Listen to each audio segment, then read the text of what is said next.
Hey, this is episode 84 of the Clive Barker podcast. And the Clive Barker Club. Yeah, that's right. Joey's here with me to do this introduction. He's staying home today because he's not feeling good, right? Yeah. Yeah. And he didn't want to take a nap, right? Yeah. Yeah, that's true.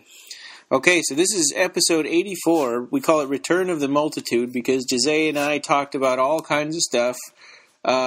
We compiled all the news that we've missed and all the listener feedback and discussion and stuff that we thought was interesting. So here we go, episode 84, Return of the Multitude.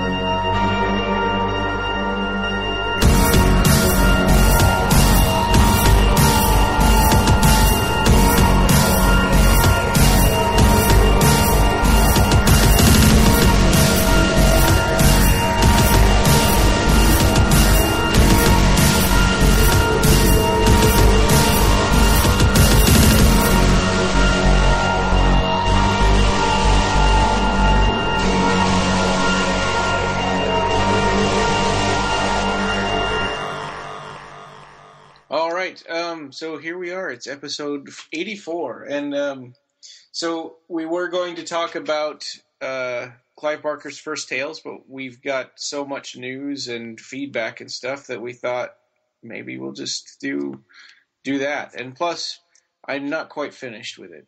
I'm not quite finished reading it.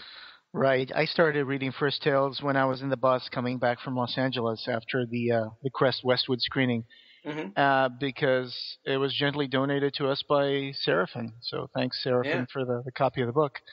And I also haven't finished reading it because I've just been reading this book by Paul Fluitt called Poor Jeffrey, and I'm still not done with that. He sent me this copy, so thank you, Paul Fluitt, for the nice copy of your debut novel. So is Jeffrey a zombie or like a leper or something? All I know about it is the title. Well, I mean the cover picture. He's a schoolboy. That I honestly, I'll tell you about it later because I don't want to spoil anything. Okay, that sounds good. Well, yeah, then you don't have to tell me about it later because I don't want to get spoiled either. Okay, I might get it someday. That sounds good. Okay. So I guess we'll go to the news first, and then we'll go to questions and feedback and stuff. So first thing is Clive Barker was on the Nerdist podcast, and that episode was split into two parts. That one was over a year ago, the first half, and then he wasn't feeling good, so they split it into a second part, and they couldn't get their schedules together, so it took a year to come back, but they finished it. Yeah, it was. It was a very in-depth interview, very interesting. At some parts, I felt it was a little sad. I didn't like to hear Clive say some of the things he did in the interview. It made me feel like, it made me feel a little sad that all this bad stuff happened to him, and it kind of seems to have affected his outlook. And some things for the better, and some things for the worse. But mostly for the better when it comes to his art and finishing all the projects that he has. And I've listened to almost all of those episodes of the Nerdist, and I've kind of modeled this podcast a little bit after that one, just because I really like the way he does it. I also, I'm not very good at interviewing, but I love the way that he interviews because he really listens. Because I think a lot of people have preconceived ideas of what Clive Barker will be like, and I didn't really get that feeling from this interview. Sure. Right? He was more of a listener than deciding what Clive Barker was. I mean, he gets pigeonholed a lot, right? Yeah, it was a very interesting interview. I definitely recommend it. Yeah, it was interesting. It was very interesting, and hearing about. Well, we've read about what Clive's impressions were of his coma before. I mean, he's gone on the record about this with Phil and Sarah from Revelations, and he talks about these shapes, these shadows that kind of surrounded him and were trying to take him, and then he was pulling the tubes out of his throat all the time. But that stuff was painful to listen to in the interview. But it was definitely interesting. I recommend you guys listen to it. Yeah. Next thing, I was interviewed by Entertainment Weekly. I was interviewed, but I obviously wasn't the subject of the whole article, but I was interviewed. There were a couple of lines with me in it, and Jose and Roger, you guys were named too, Roger Boyce. Thanks. Yeah. Yeah, so that was pretty cool, and I think, my part was really small, and it was really just about the fandom and Nightbreed, the history of the long troubled history of Occupy Midian and the Nightbreed, director's cut in general. But one really interesting tidbit that came out of that interview didn't really have anything to do with my part, but he said it was about the Hellraiser remake. Yeah. He said, the movie actually begins on Devil's Island. I wanted to fold into the Hellraiser narrative something about the guy, the Frenchman Lemarchand, who made the mysterious box, which raises Pinhead. I figured, well, what would have happened to him? He might have been taken to Devil's Island, and I thought that would be a pretty cool place to start the movie. We're waiting for Bob Weinstein to come and see when we're going to actually make the movie. Yeah. So the Entertainment Weekly also interviewed Clive Barker. They made an article about it, right? Yes, yeah, and the magazine portion was only like a half-page interview with Clive Barker. So the online version that has me and has Mark Miller and has a bunch of other people. That one is that's the big expanded version of it. So the online one is the really good one. The other one is just a condensed interview with Clive Barker, which is still pretty cool. I was trying to find which magazine it was that had that. Oh yeah. But I couldn't find Entertainment Weekly next to me in any of the places that carries magazines, so I don't know. Oh crap. Yeah. Do you know which issue it is? What cover? No. What the cover is or something? Okay. No, I don't. That'd be good to look though. I might go to Barnes and Noble maybe. I was told and see if I can find it. Yeah, I have a Barnes and Noble that's a little far away from me, and I was told maybe Barnes and Noble would carry it. So they have a ton of magazines. Yeah. Hopefully it won't come like in a bag or something that you can't look what's inside. Oh yeah. I can't help but have a little bit of hope about this, even just because hearing that Clive has some new and interesting ideas about what he wants to do. Yeah. But we also have to remember that they like to pull the rug out from under him. Yeah, I mean, Clive Barker is always very optimistic. He always opens up his game way too early, and is like, well, we're going to do this. Come on, the Scarlet Gospels. He opened up almost by saying that I'm going to kill Pinhead. And that's like huge spoiler. I don't even know if that's going to happen anymore. But no, yeah, but that was when it was a short story. Yeah. So Devil's Island, it's interesting because Devil's Island used to be this kind of a penal colony, I think, and in the French Guiana. Mm. So it was called the penal colony of Cayenne, commonly known as Devil's Island. It was a notorious prison in the 19th and 20th centuries. So that's interesting that he would place Lemarchand there. You know? Because so far, in all the media that we have, like the comic books mostly, Lemarchand ended up mysteriously disappearing from like his quarters or something. Yeah. And just left a bloody room locked from the inside or something like that. At least from what I recall. So interesting. Let's see what happens. That's how Hellraiser 4 got started. Unfortunately, they lost their way with the story. Well, and another thing, Clive Barker, to me, wouldn't write a remake, right? He wouldn't rewrite the same thing he already wrote. With Larry and Julia. So he may tell everybody this is a remake, but I believe that it would be something totally different that would just take place in the Hellraiser universe. I have no idea if he ever mentioned remake in the same sentence with Hellraiser. I think if people are telling him remake and reboot, and at one point in the interview he said, I don't even know what the word reboot means. Right. So it's like, well, good, Yeah. Yeah, well, like his remake of The Mummy had nothing to do with the original Mummy script, right? Uh-huh. So maybe this is going to be a new Hellraiser story. Yeah, like he says, let's see what Bob when he comes back to them and tells them. And they're notorious for screwing with people's movies. Yeah, I mean, I've been on the record a lot of times by saying that I personally think the Hellraiser franchise is pretty much well spent at this point. Yeah. Maybe it needs to be a little fallow for a few years before they bring it up again. But I don't know. I mean, if Clive Barker's going to be involved, obviously that excites me.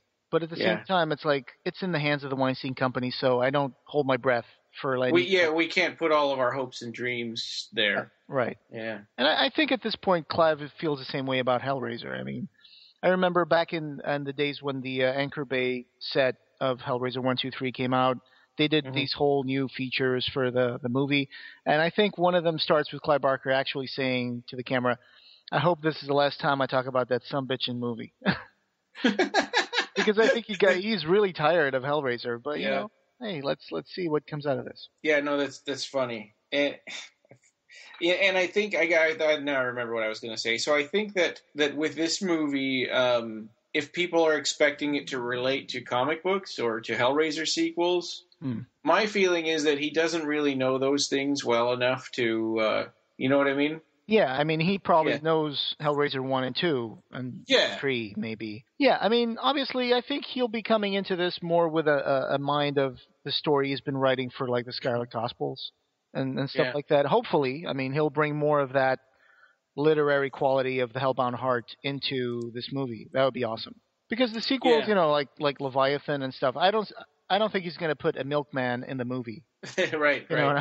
Well, I mean, I wasn't thinking the Boom comics. I was thinking like Epic and right. Yeah, the Books of the Damned and stuff like that, because they were so much about Lemarchand, and he's not going to know all that stuff. That's my thinking. He's going to say, "This is my thing. I'm going to do it my way." Yeah, he's going to bring up something original and something brilliant, like usually. Yeah. Yeah. All right. So, what was the next one? The Midnight Meat Train? Oh, yeah. Arriving everywhere right now. So I got mine. And honestly, I had forgotten whether I had ordered it or not. And so I went to Subterranean's website I went to their email and asked them, hey, did I buy this? And they said no. And then it's like, oh, wait a minute. This is a Dark Regions book, and Subterranean just had some that they were selling.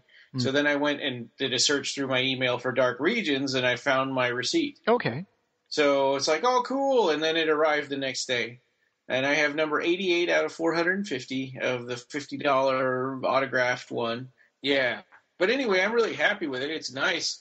It's got, of course, the short story. It's got an introduction to script by Jeff Bueller for the movie Midnight Meat Train. And it has an introduction to the script by Jeff Bueller, which I had met him, and he was a pretty nice guy. He was quiet. And it's illustrated, right, with Clive Barker paintings? Yeah, paintings that he did that were specific just for the movie. Yeah, we saw some of those when we visited his studio, right? Yeah, we saw some right there at his house. Yeah, like the City Fathers. Yeah, those were amazing. Ben Mears was telling us about the motion comics that are going to come out. Yeah. Okay, so it's got the script of the movie as well in there. Yeah. Oh, cool. But the script would be, was it like an hour and 50-minute movie or something like that? So, probably that's 100 and some pages there. Nice. So it's Clive Barker's story from the Books of Blood, the illustrations, the introductions, and the script. Yeah. Oh, okay. So that makes it a very attractive package. Yeah. And, so this was something I just kind of had picked up on Twitter, that Comedy Film Nerds was interviewing Mark Miller. Okay. And some guy wrote to him, Michael Wayne, said, can you please ask about a possible film adaptation of Imagica, my all-time favorite? Yeah. And Mark Miller said, we're in talks. That's all I'm allowed to say. I'm excited. It's one of my faves, too. Oh, boy. I don't know how to feel about that. Yeah. Well, I mean, it's, my thinking is that they're always in talks for everything. Yeah, that's true. Yeah. And I think we've been on the record saying this before, but I think it would be a mistake to try to make it a movie, or at least just one movie. Yeah. I think it needs time. It needs time. The story is very complex. There's a lot of layers and sub-layers to the story. Yeah. If you have to throw anything out, you start reducing the story. Yeah. And not in a good way. I mean... Yeah, if you had to rush it. You just can't. You just can't, because everything's so interconnected in that book, I think it should be a TV series, like, and you just keep on doing it until you run out of book. Oh man, in an alternate universe, there's probably an awesome TV show on Netflix or someplace like that. And they did such a good job on Walking Dead. And when you think about Walking Dead, it's kind of a ripoff of Romero's zombie stuff, right? Sure. So if they could do such a good job with that, imagine if they had that kind of a budget and effects and everything for something that was Clive Barker, like Weave World or Imagine. Yeah, man. Imagine Peter Jackson making an Imagica trilogy. That would be amazing. Or Nightbreed, too. Sure. I mean, why not? Yeah. Yeah, that would be awesome. I would love to see that. It could be done. Maybe Occupy Midian should try to push for something. We just need them to say it's okay. We don't want to push for something that Clive Barker doesn't want to do. Don't want to push for anything that might get rushed or anything. Yeah, well, there's that too. So Lord of Illusions has a release date, and I forgot to put the date in the notes. Do you remember when we're going to be getting that in the mail? In December. Yeah. I think it's like 18th of December or something. Okay. Just in time. It'll be a Christmas present to ourselves. I pre-ordered it the day it came out for pre-order. Me too. So December 16 is going to release the collector's edition Blu-ray of Barker's first and so far the last one that he did as a director. So that's going to be pretty cool. And also we've been asked in the comments from feedback from Jason Stolarik. He asked, so do you guys have any knowledge of anything that's going to be like in extras that might not be announced? And I don't think so because they already announced the extras. I think a bunch of the extras were stuff from the old DVD. Some of them are, I think. It says here, Disc 1 is going to include the theatrical cut of the film, and I'm reading this straight from Shout Factory's website. And Disc 2 is going to have an all-new high-definition transfer of Clive Barker's director's cut of the film, commentary by director Clive Barker, a gathering of magic featurette, original behind-the-scenes footage, unseen, rare behind-the-scenes footage, illusion of reality, vintage interviews, and unseen on-set footage provide a fascinating look into the making of the film. Cool. And then they're going to have deleted scenes with Clive Barker commentary, which I'm sure are the same ones that, is in the DVD. Yeah. And a new interview with storyboard artist Martin Mercer, who was at the Crest Westwood screening there. Yeah. So there's going to be a new interview with him. That's pretty cool. And photo gallery, of course. If they play their cards right, I mean, this is going to be amazing. I mean, there's a lot of stuff they could put in the photo gallery. Mm-hmm. I mean, just today I found pictures in Getty Images of the premiere of Lord of Illusions, and there's several pictures with Scott Bakula, Famke Janssen, and Clive Barker smoking a cigar, and then Famke is holding his cigar, and it's just like maybe half a dozen of those I've never seen before. Yeah. And sometimes I just go on Getty Images and Google up Clive Barker stuff and movies and see what appears, and that's pretty cool. We'll add that to the show notes. Yeah. So you think that they're going to divide the special features up between the two discs? Yeah, disc 1 is the theatrical cut, and disc 2 is the new definition transfer of the Lord of Illusions and the bonus features. So it's going to be kind of like what they did for Nightbreed, the director's cut, except it's not going to have 3 discs. It's just 2. One of them is going to be the theatrical cut. The other is going to be the new cut. Well, not new, but the director's cut, a new transfer. Because we spoke to Cliff McMillan, and he did go a little bit off the record at that time that we didn't include in the final episode. Yeah. But now I think we can talk about this. A little bit of an overview of what he said was MGM was trying to locate the director's cut copy that they have so they could rescan it in HD. And that's why the 101 Films edition in the UK didn't have the director's cut in HD, was because at the time MGM had not located where they kept. Well, I'm sure it was more like laziness in the part of MGM than anything else. I mean. Yeah, and they weren't there. They couldn't push them or say, okay, we'll wait. They just went for it, which I don't know if that's good or not. I'd much rather have the one that Screen Factory's doing. Sure. I always figured, okay, so this is coming out from 101 Films. I was like, well, if the director's cut is not going to be HD, I don't see the point of buying it. But if this one hadn't come out now, I mean, if this one from Shout Factory was not an option, I guess I would eventually buy the 101 films. Mm-hmm.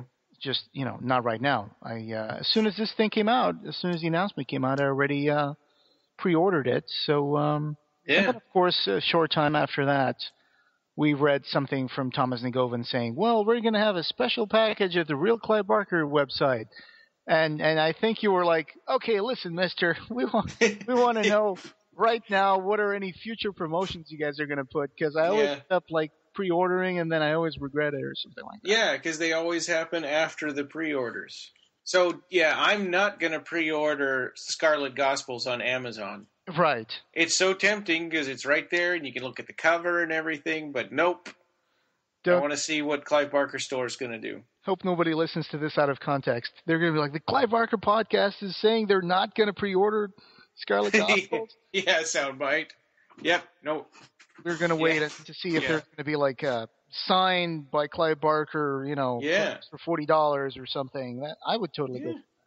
Yeah, holy cow, man. Or maybe there'll be a book signing where you have to buy it at a certain bookstore or whatever. Yeah. Yeah. Get back on the bus to Los Angeles and go there.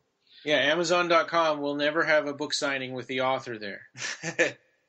That's a good point. So, for Jason Stolaric, the answer is honestly, we don't know. We don't think there's going to be anything else because they already announced all the extras they're going to put in there. So I don't think there were any Easter eggs in Nightbreed, except for maybe that there was a puppet in the credits. Right.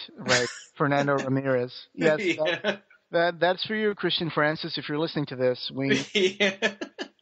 we know about Fernando. I can't complain. I have puppets myself that I made.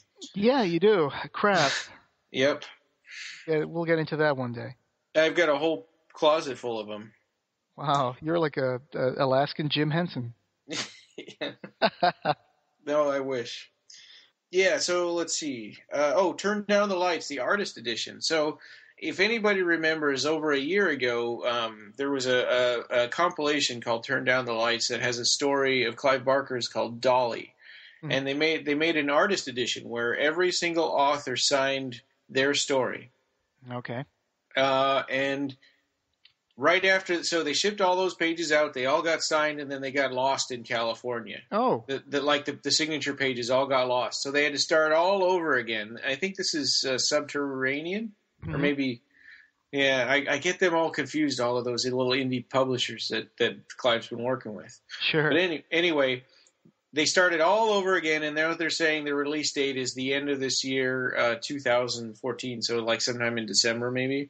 Okay. And, I've been really wanting to talk about that story for the podcast, and everybody else that got the cheaper editions probably already read that. I've never seen one person talk about it anywhere on Facebook. I haven't read it yet. Yeah. Yeah, but I try to collect every single one of his stories, and I want to, I want that one, and it's, that's been a little bit frustrating. I know it's not their fault, but. Sure. There was something else in it. There's a book called Detours, and that was sold out like instantly. As soon as it went up, it was sold out in like half an hour. What is that, Detours? That's another story compilation, and it has a short story of Clive's called like Night Work or something like that, or In a Night's Work. I forget what. Yeah, I had no idea about that one.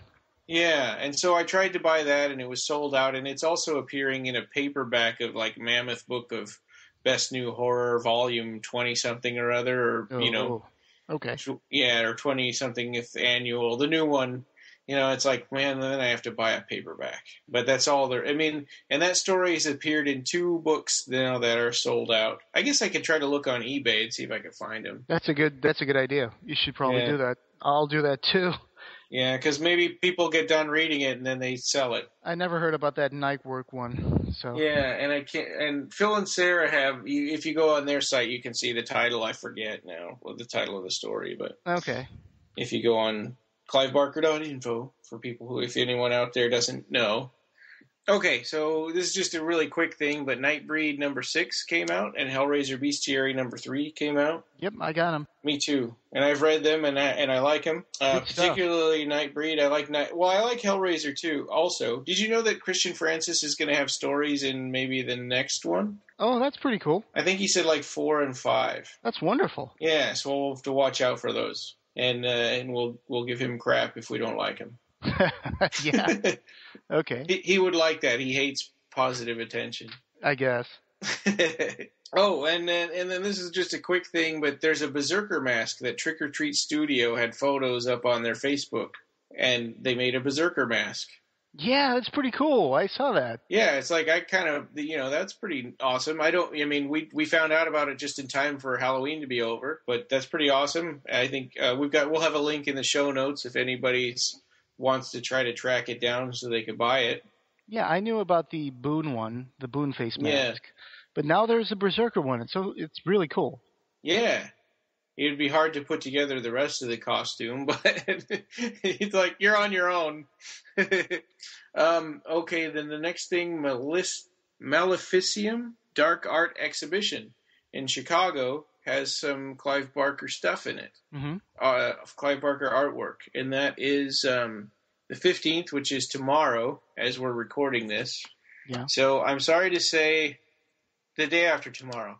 There's a good chance that this podcast will go out after it's already over. Well, that sometimes happens. Yeah. I mean, we do the best we can, but... Won't the exhibition go on for a few days? So it's on the 15th from 3 to 10 p.m. And then I saw it's something I thought that said it also was going on into December. Yeah, usually an exhibition goes on for weeks or months. Yeah, right. So you might miss the opening if you get the news from us, but... Right. Yeah. So no big deal.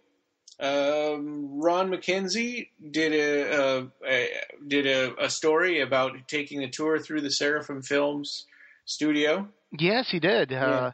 Pretty cool. He made an article titled "Seraphim Films: The Grand Tour." So that was really cool. I mean, we were there. We were there on that day. So. I was biting my tongue when he posted that because it's like, man, I really wanted to say, man, that just really makes me feel like I wasn't there.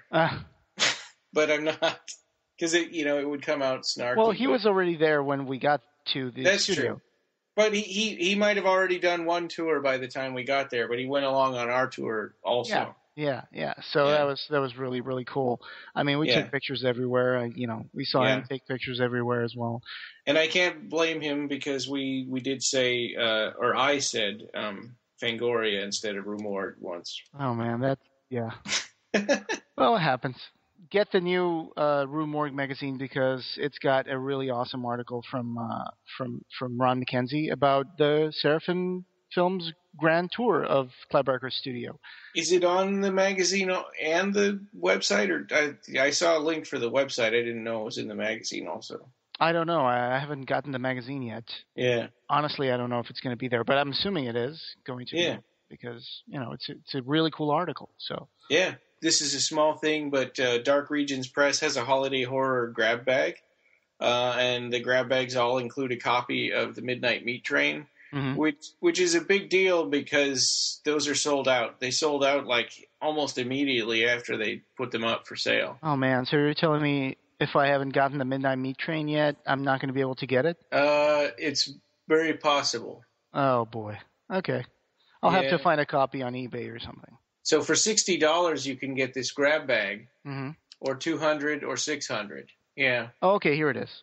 So I'm looking at the store, and the Standard has one signed and numbered hardcover, 2 trade paperbacks, 1 bookmark, 1 paperback from another publisher, 1 comic, and 1 bonus item. Yeah, there are 3 different size holiday grab bags. There's a Standard, Deluxe, and Ultimate. And so each grab bag includes an exclusive bonus item that will change as we run out of stock. Yeah. So for example, the Ultimate Holiday Grab Bag includes a PC Deluxe 3X signed red leather-bound slipcased hardcover of Clive Barker's The Midnight Meat Train, special definitive edition. That's quite a mouthful, isn't it? I mean, PC Deluxe 3X signed red leather-bound slipcased hardcover of Clive Barker's The Midnight Meat Train, special definitive edition for the first 4 customers that order it. After the first 4 Ultimate Grab Bags sell, the bonus item will change to another premium item with a retail price of $200 or more. Because that one will be gone. Yeah. For full details on the bonus items and contents of each holiday grab bag, scroll down this page to find the content section. And I thought I'd remembered reading something on Facebook where they said like you could, you guaranteed to get this one, but maybe it was only the first 4 people, and maybe it was that fancy leather bound one, which is really expensive. Yeah. So I hope whoever looks at the website, takes the time to actually read what's written there, and so they'll know that some of these things are not guaranteed to be on your grab bag. Amazon.com has a downloadable version of the director's cut of Nightbreed through their Amazon's downloadable movie service or whatever. You can get Nightbreed. Amazon Instant Video. Yeah, and I would be curious. I don't know how region locked they are. I would be curious to see if anyone from overseas would be able to download that. Sure. Yeah. I don't know. I mean, that could be a way around it, right? Honestly, I think as long as you get an Amazon account and you want to buy this on Instant Video, you probably can. I think anyone out there has tried this, or can you try this and get back to us? We would be really interested to find out, because, I mean, obviously this region locking thing I don't think there's any real region locking on Instant Video, Ryan. Yeah, well, there definitely is on iTunes. Oh, okay. Yeah, because iTunes has regional stores. Right. And, I just saw a link to a Puyo Puyo game I wanted to get on the iPhone, and it was in the Japan store, and I couldn't get it. Oh. And people people have tried to get the iTunes version of Nightbreed, and it said you have to go to the UK store or whatever. Okay, well, the news is that it's on Amazon.com now, Instant Video. Yeah. So that's it for news, and then site news. We do not, as of the time of this recording, we don't have enough donations to do this next drawing. This drawing, because we just got some more stuff from Seraphim, this drawing has 7 prizes and we have 5 tickets. Right. So we can't really do a drawing. Yeah, we would have 2 things left over, and what do we do? Keep them?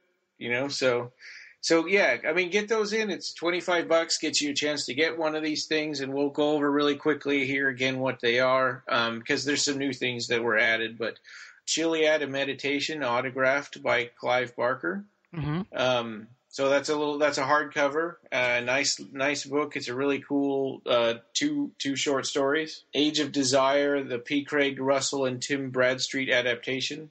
That was originally meant to be in the epic Eclipse graphic novels. Oh, Eclipse, yeah, right. Yeah, so anyway, this was originally meant for those, and for some reason didn't get in, maybe because it was too much sex, or I have no idea. Do you remember why? Not really. I think it was because Eclipse went under, and so they never really got to publishing that one. Yeah, so Age of Desire, decades later was finally re-released. Was it in 2009, maybe? It's a hardcover. Yeah, I think it was around 2009, yeah. It's in black and white, and maybe it was originally meant to be color, but but it's in black and white, and it's actually really striking and really interesting. P. Craig Russell. It's the artist is called P. Craig Russell. I have a lot of comic books from him. He's a really interesting artist. I think he lives in Ohio. Oh, okay. Yeah, in Kent, Ohio, I think. So, he's done a lot of, weird stuff for magazines like Taboo and stuff like that. And he's a really cool artist, but he does make these adult-themed stories. Yeah, and that was donated by Seraphim, and I have one of those, and I think it's great. That's worth pretty close to what the donation amount is, so that's pretty cool. We have 2 T-shirts donated by Seraphim also, both large. We have a Boom Studios Hellraiser and Nightbreed bundle. So this is just recently added from our trip to LA. There's Nightbreed 1 through 4, Hellraiser Annual 2013, and Hellraiser Bestiary number 2, which is signed by Mark Miller and Ben Mears. And then you get that whole bundle together. We saw them sign it, actually, in Mark Miller's office. Yeah. Yeah. During lunch. Yeah. And then the Jacqueline S. tote bag again. Uh-huh. And the Everville promotional poster that that would come from my collection. Oh, yeah, and thanks for that one as well. Yeah. I mean, I guess... Oh, yeah. And I guess I could take that off. Then we would only need to get one more donation. We'll see. Yeah, but then everybody would get a prize, Yeah. So if just one more listener makes a donation, we can probably do a drawing next week. Yeah, and we can take that out, or take the tote bag out or something. Sure. So the next thing, Rob Ridenour, you may have noticed that we've had all of a sudden a whole ton of blog posts and posts on Facebook, and that's thanks to Rob. He's been helping us out. You and I haven't really had a whole lot of time for blog posts and keeping up with all the Clive Barker news out there. Yeah, it gets a little overwhelming, which is a good thing because it means there was a lot of news coming out. I remember a few years ago, there hardly was any Clive Barker news. I mean, yeah. And then nowadays, it's like all these little books coming out, all these like things, like new editions of his movies coming out. It's really, really exciting. And Scarlet Gospels is coming out too. Yeah, so. I'm looking forward to 2014 in review episode because there's a lot of cool stuff that's happened this year. Oh yeah, that's going to be a fun-filled episode for sure. Yeah. Oh, the most recent chattering with Nicholas Vince. You were there along with Mark Miller and Andrew Furtado. I was indeed. We had talked about this before. Nicholas Vince had talked to me on private message, and I was like, yeah, it was too bad that you weren't in the making of Nightbreed that's on the director's cut. And he was like, yeah, well, I think that they did interviews with some of those actors in conventions and stuff, and the one where they did the most interviews with them, I wasn't there, so that's why Nicholas Vince wasn't in the making of. But he thought, so we were in the Crest Westwood, and he was telling me, I'll, probably make a hangout and with you guys and invite you as well to talk about Occupy Midian. And I was like, okay, well, that's fine. It was me, Andrew Furtado, Mark Miller, Nicholas Vince. Mm-hmm. It was the latest chattering with Nicholas Vince. It was really fun. It was really fun to be there. We had a good time. I babbled a little bit about Occupy Midian and some numbers of how many people we had over the time. And how we created it and stuff. So that was really interesting, and we got to listen to Mark Miller and Andrew Furtado, which is always a fun experience. Yeah. So I watched it. It was pretty cool. Yeah, it was even more fun the first 15 minutes that we spoke off the record before the chattering with Nicholas Vince started going live. We were just doing all that technical stuff. It was like, oh, can everybody see everybody okay? And then we just said hi and we just started chatting a little bit. And that was really fun because we were doing all these jokes and stuff. Oh, that's cool. Yeah. Okay, so I guess that does it for site news.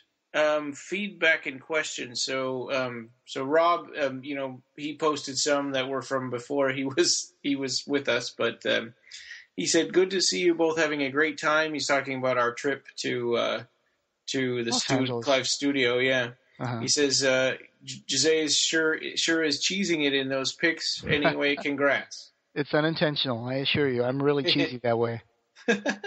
and Dave said, "Such a trip to hear Anne ask a question to you at the premiere. And you guys nailed it. I think I'm going to make a CD of this one and the Monster Party podcast and add it to my Nightbreed set as another extra." Wow. Thank you for sharing this. So awesome. Thanks, Dave. Thank you for saying that. I mean, yeah. I think I said something similar to Nicholas Vince and Mark Miller and Andrew Furtado at the end of that hangout. I also said something like, well, now I'm going to download this video and I'm going to add it as an extra to the Nightbreed set. Yeah. So, yeah. Yeah, that's pretty cool. And he said, also, those pictures from Clive's studio are fantastic, and Ryan in front of the swan painting. Zayd definitely looks like a man who is happy but afraid he might wake up soon. Yeah, I kind of felt that way, David. I mean, I've talked to him by email about this, and I was like, yeah, that was very, very, exciting, very intimidating in some ways, but a very emotional experience for sure. Yeah, and that's exactly how it feels. And you have a limited time there. People are trying to get to work, so you can't stay forever. Mark is trying to have lunch at his desk, and we're asking him to sign comic books. Yeah. Yeah, exactly. Yeah. From Facebook, Nicholas Sjuning? I don't know how to pronounce that. Sjunning. So sorry if I messed up your name. Said, I just finished this episode. It was great as always. This drawing is my 1993 UK edition. Oh, he's talking about Great and Secret Show. Mm-hmm. is my 1993 UK edition paperback of The Great and Secret Show. Also, this is one of my favorite Clive Barker books. Yeah, he was referring to the drawing that Clive Barker made of the medallion of the Shoal. Oh, yeah, right, yes. Which, for some reason, never appears in the American paperback edition, which is a shame. It is a shame. Yeah. And Rob Riddenauer says, did they shoot the swan stuff from Lord of Illusions at his house? The painting you're standing in front of is from the movie? So, no and yes. So, they didn't, I mean, he built that house from money that he made from Lord of Illusions. Right. But that painting is from the movie. That's the original prop from the movie. Exactly. They just didn't shoot Lord of Illusions at his house. Right. They brought the painting after the movie was done into Clive Barker's house afterwards. Yeah, I would be interested to know where Swan's studio or Swan's house, where that was filmed. But I imagine it's a Hollywood studio, but I have no idea. Might be just a set for all we know. And Lee J. Reese says, great podcast, second one I've listened to now. Keep them coming. Well, thanks, Lee. So it's always nice to interact with you on Occupy Media, and so, hey, keep listening to the podcast. Kip Jankowski says Seraphim, and he wrote Miller. Yeah, well, that was fun. I mean, it was a really fun night. This is all feedback for the last episode we did about, of course, the LA screening. So, it was very cool. I mean, Mark Miller, he did a great job for 6 years. He tried, his best to find that footage. And he did. And, a lot of people helped out. Russell helped out a lot. If it wasn't for Russell and his Cabal cut, we wouldn't have the director's cut. Oh, yeah, for sure. Definitely. I mean, if they had just, like I had originally anticipated, they were just going to screen the footage. And if they had done that, it would have been an interesting trip.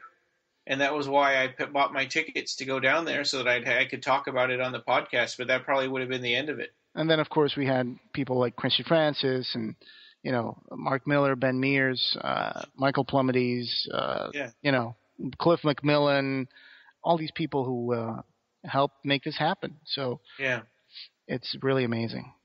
And so about so this next one, Michael Plumides wrote about the Entertainment Weekly article. He said, probably the most thorough and comprehensive I've seen. David Robinson made a similar comment via text today. So that's pretty cool. I agree. I thought that guy did a nice job, and nobody ever asks to talk to me. So I was totally floored. And he told me the reason is because he's listened to our podcast. Oh, wonderful. Yeah. Our reach is growing. Yeah. Yeah. And Michael Plumity says, I'm so proud of everyone. We knocked it out of the park, folks. And that's again about that Entertainment Weekly article. Yeah. He suggested for a topic for this episode, revisionist Nightbreed history. So we've talked about it so much. I mean, it feels like now we've just been talking about it for the last couple of episodes and the hangout with Nicholas Vince. And there are lots of people that did a lot of work behind the scenes that don't get credited all the time, and we don't get mentioned all the time. Sure. And sometimes the story of how everything happened gets really simplified. Yeah, the narratives start, locking things in, and eventually for magazine articles and stuff. Magazine articles, if there's one thing I've learned about this on Nightbreed is that, with all due respect for what they do, and they do a great job at it. I mean, all the people who did articles about Nightbreed, John Nickel for Fangoria, Ron McKenzie for Rue Morgue, all the people who work at Dread Central, but they always have too little time and very little space to make their article. And sometimes things end up getting cut, things end up getting simplified, which is understandable. But, I believe if you go on Occupy Median and you just start reading posts and just start reading backwards in time, it's like a little time capsule of how it all happened, I mean, there's a lot of stuff there that even we might have forgotten. And we were there every day. Yeah. So, I mean, Michael Plumides did a lot of things behind the scenes to connect people to each other, to make things happen. Mm-hmm. The name Occupy Midian didn't exactly happen the way it gets told sometimes, and that one's my little pet peeve. Because it was from an interview that we did for this podcast that it happened. Yes. And sometimes it's said that she was at the bar and she said something like Occupy Midian, or or that it she was said during it the out. panel. Yeah. No. Well, and those are all true because I think that she said them like it was a brand new idea each time. Yeah, but those were different occasions, and the first one was when she was talking to you. Yeah, and it was bouncing off of something that Craig Sheffer said. Yeah. Yeah, but he doesn't really care that. He doesn't care about Occupy Midian that much. But anyway, Craig Sheffer is not that much into social media, it would seem. No, I don't think so. Yeah, and Jason Stolaric said, will you both be discussing the upcoming Lord of Illusions Blu-ray? You already actually mentioned that one. Mm-hmm. He said, any Easter eggs? You mentioned that one too. Lee J. Reese said, I've heard more... And there's one thing that Jason Stolaric asks that I didn't really understand. He says, any Easter eggs in your release that we might not know, and why was Clive not satisfied with the outcome of this film? Yeah, and he must be talking about Lord of Illusions, and I have always thought that he was satisfied with I would say so too. Let us know, Jason, what you mean by this. What reference are you talking about? Because I don't know. If you have some kind of a link to an interview or something where he said he was unhappy with it, I mean, maybe he was unhappy with critical review or critical reception of the movie. Yeah, sure. But I think, and I have heard one, maybe it was on the audio commentary, I can't remember. Or that he was unhappy with the fact that, the theatrical cut was not the director's cut, maybe. Yeah, well, but they promised him that for DVD and VHS and, for home release that he would be able to do an unrated version. Yeah. So he was happy with it because of that. Mm-hmm. But I've heard him say in the audio commentary that he was... as a filmmaker, it's hard to watch your own movie because there's a million little things that that kind of nag at you and make you think, oh, I wish I had done something such and such differently. But I don't think that that's anything like, it's not like what happened to Nightbreed, Oh yeah, no. Yeah, I mean, I think overall it's as good as it's as good as it could have gotten. Sure, I think so too. I think this is a really good movie. Maybe a little underrated, even. I mean. Yeah. Everybody now talks about Nightbreed, but I always thought that Lord of Illusions is one of his best films. Oh, yeah. Most accomplished, at least. Yeah, and for me, that's always felt like that's the new movie, even though it's like 15, how many years old now? I always felt like that's the new movie, so it's like Hellraiser, I always say, is my favorite. Or no, Hellraiser's the best movie, Nightbreed's my favorite, and Lord of Illusions is the one that I watch the most. Yeah. Which is, I guess, sort of hedging my bets. But it's the more Hollywood of all three, I guess. Oh, yeah, for sure. It's the most accessible, maybe. Mm-hmm. Hellraiser is definitely the most interesting and kind of freaky, and Nightbreed is the biggest, is more of a fantasy, I guess. Yeah. So, anyway, Lee J. Rees says, I heard more unreleased footage was shown at some FilmCon thing. Can we expect more deleted footage on the eventual UK release, or will the extras be the same? Because I think it would be cool if we get another different set. Wow. Well, my wallet disagrees, but no,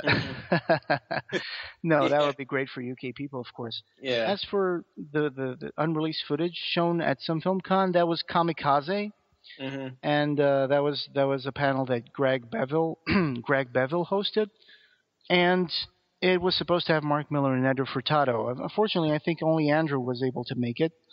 And, really? The unseen footage or the unreleased footage, I think from what I understood from Andrew's messages and from what I listened to in the audio, because it was Andrew Furtado who provided me the audio to put up on the BarkerCast YouTube channel. Yeah. I think that was mostly just Cabal Cut footage. And then there might have been like one or two things like his music video that he cut for Johnny Get Angry, and an extensive part of the Cabal Cut is where Decker talks to Boone and says that the mask makes him do it, and then Narcisse appears and he says, "Remember me, Doctor Narcisse?" And it's true that was a very important piece of footage that I think should have been put in the deleted scenes. I think it should have been put in the movie. Yeah, to that too, because that's the only time, honestly, where he says his name out loud. Otherwise it's the credits is where you figure out his name. It's just the guy who cut off a part of his scalp, I mean. Yeah. There might have been one or two little things that he showed, but again, it's true. They didn't put everything in the deleted scenes. There are a few things that I think they should have been put in, but, that's just how it happened, so... my thinking probably with the UK edition is that they're just going to buy some or all the features from Shout Factory and just make a copy of that release. That sounds like the more likely option because not being in the U.S., God knows that it was hard for people to find this footage. Yeah. And, I don't see them like, I don't know, it depends on who tries to release, the UK release, but I don't see them like producing new content for this. But then again, I really hope they do.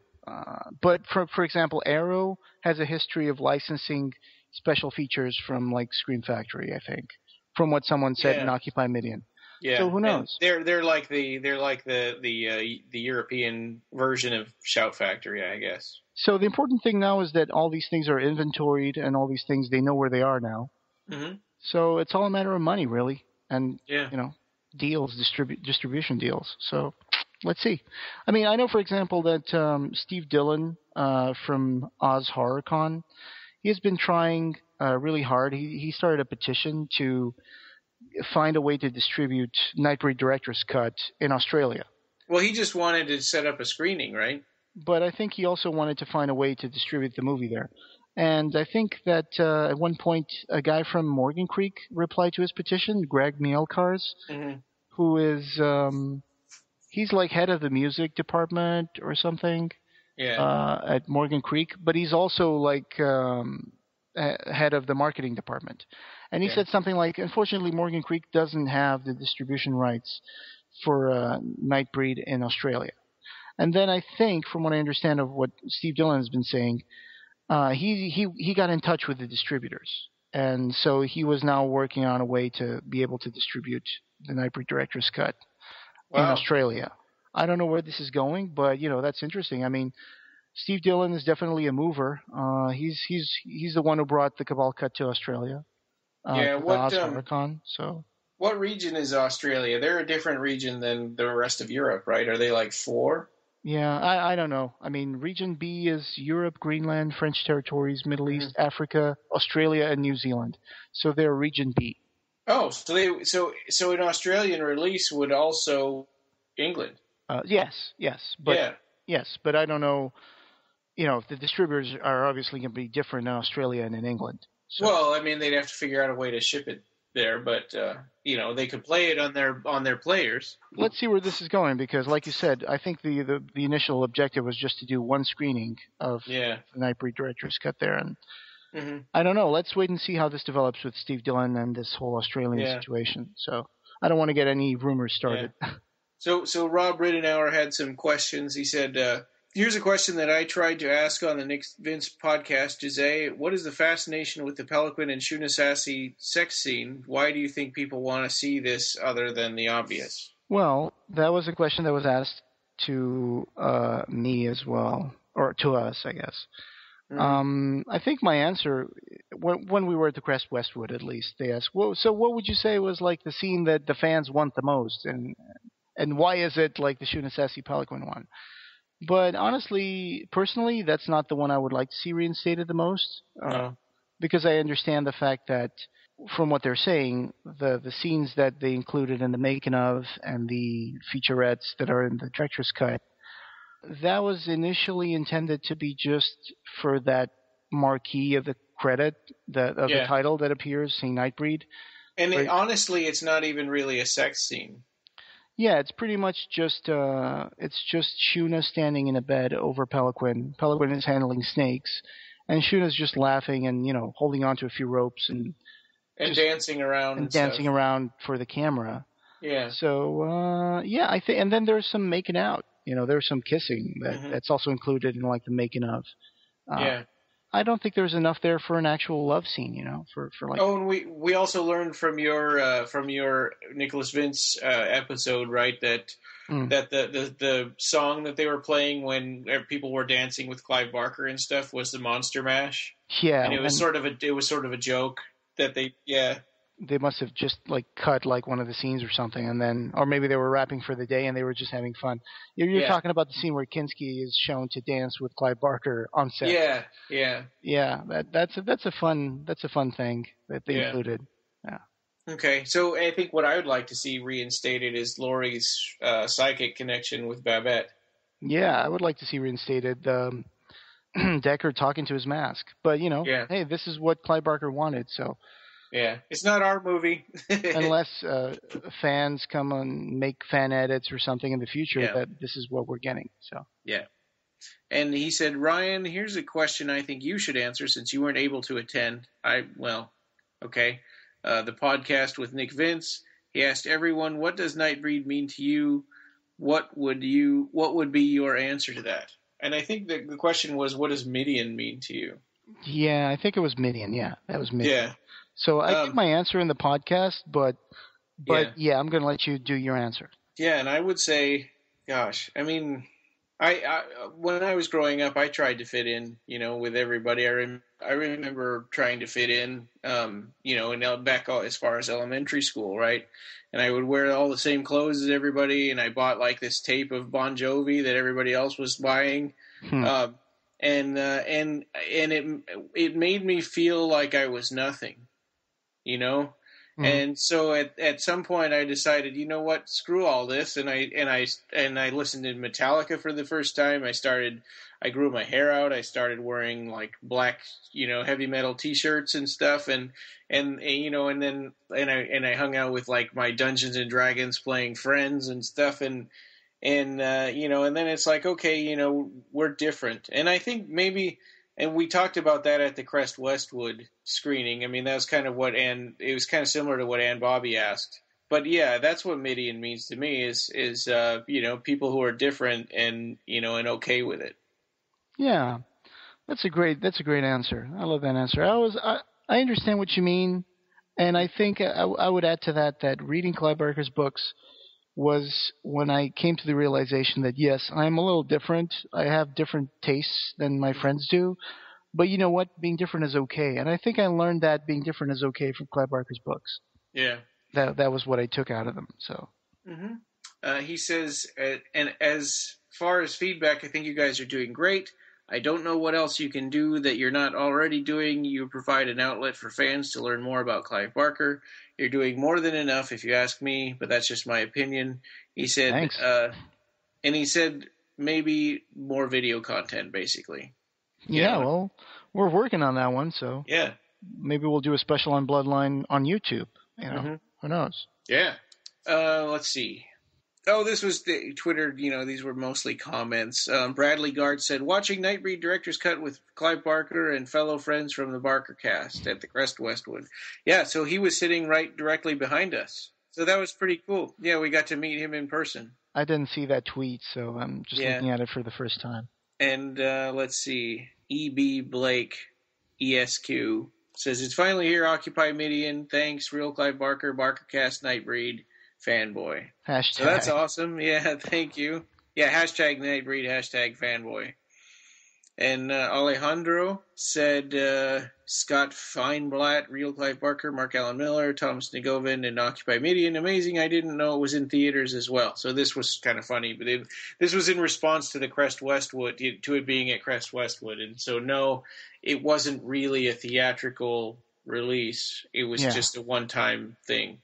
Yeah, one-time thing for this one. I mean, there's been like maybe four screenings at this point. Yeah, it was kind of for Clive Barker and fans. Halloween party. Yeah.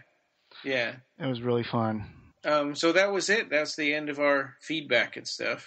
It was great to get back to a non-topic episode. I'm sorry if I seem a little less enthusiastic today, but I'm just a little sick. I've been sick since yesterday. Oh, man. Well, I hope you feel better. Yeah, well, I'm feeling better now. So, it was great. The screening at the Crest was amazing. I got the Lord of Illusions Blu-ray pre-ordered, and I'm reading Clive Barker's First Tales before I go to sleep. And so hopefully next episode we'll talk about Clive Barker's First Tales. So stay tuned. Yeah, and we it would have been hard to squeeze all of this in and that book. So I think something would have suffered, probably the book. So yeah. It's good that, we got this out. I like doing these multitude episodes. I think I want to do more of them. Sure. Every once in a while. So like a news episode. Okay. Yeah. All right. Well, thanks, everybody. Yeah, thanks everybody. Keep supporting us, and even just listening to us is really good because that's the whole point of the podcast. We want listeners. Yeah. So thank you very much, and stay tuned for next episode about First Tales. You can reach us on the web at www.clivebarkercast.com. Leave us a review on iTunes. We're on Podomatic, Xbox Music Store, TuneIn Radio, Stitcher, Double Twist, BlackBerry, and Pocket Cast. Like our page on Facebook and join the Occupy Midian group. On Twitter, we're at BarkerCast and at Occupy Midian. The forum is www.clivebarkerfans.com/forum. Opening theme by Colin Lakativa.